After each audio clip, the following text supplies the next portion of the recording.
As far as the matter of hitting people in the head and how much difference the headgear makes, let's take a look at some fight footage, just studies in headshots.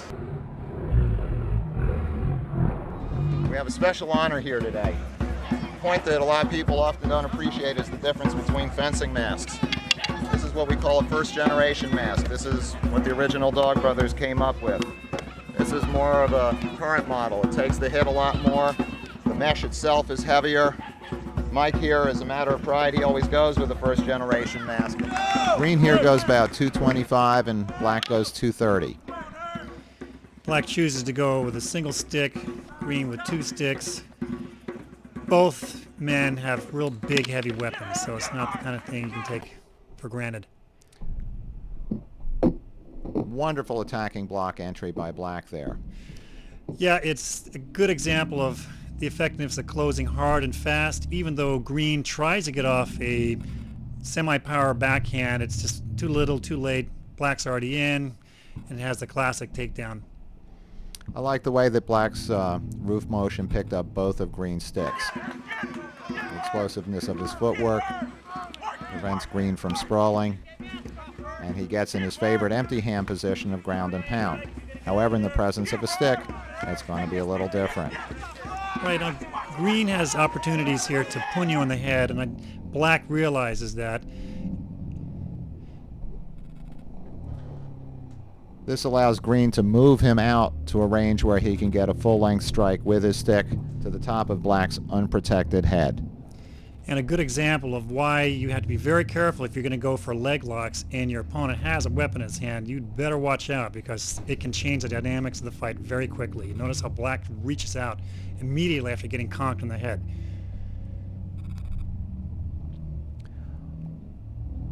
You would think a full power shot like that would take the starch out of him, but clearly not.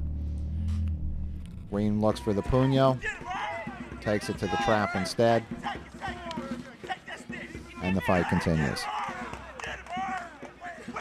And it's not to say it hasn't had no effect at all, because now black is going to go fighting for the stick, and notice how he tosses it out of the way right away, and he can go back to his game, which is the old ground and pound.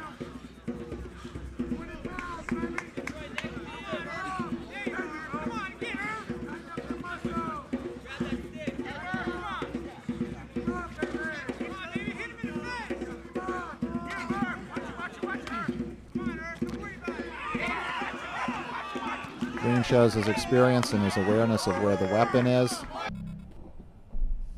and gets in a pair of puños to glance off the head.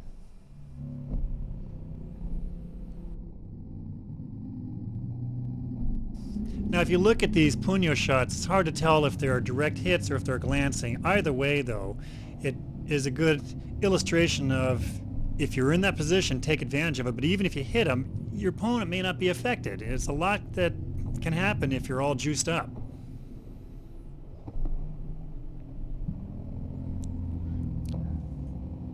Black certainly is keeping his composure and awareness. His arm position, his hand position is such that he's able to reverse Green's effort to come on top. Yeah, and in spite of taking those two shots to the head, he's able to roll Green over, get back in his guard. I think Green passed up on a puño to the back of the head there, properly so. Yeah, I think you're right on that, because had that been a real fight or much urgency, he would have either hit him in the back of the head again or puñoed in the back. Certainly I would have. Yeah.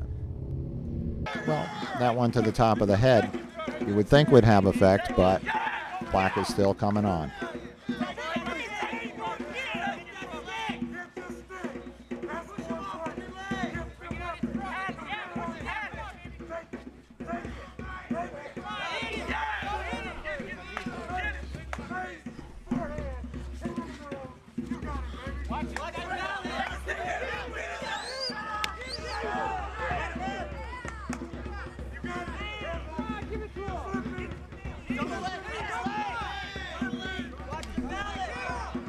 Green eats a knee to the head and works his way free for a sweet headbutt.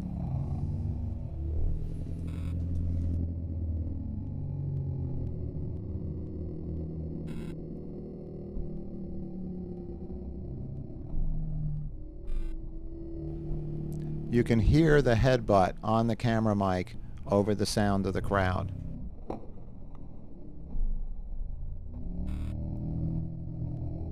I really like Green's body mechanics on that headbutt, but still, Black is just unaffected. There are people like that out there.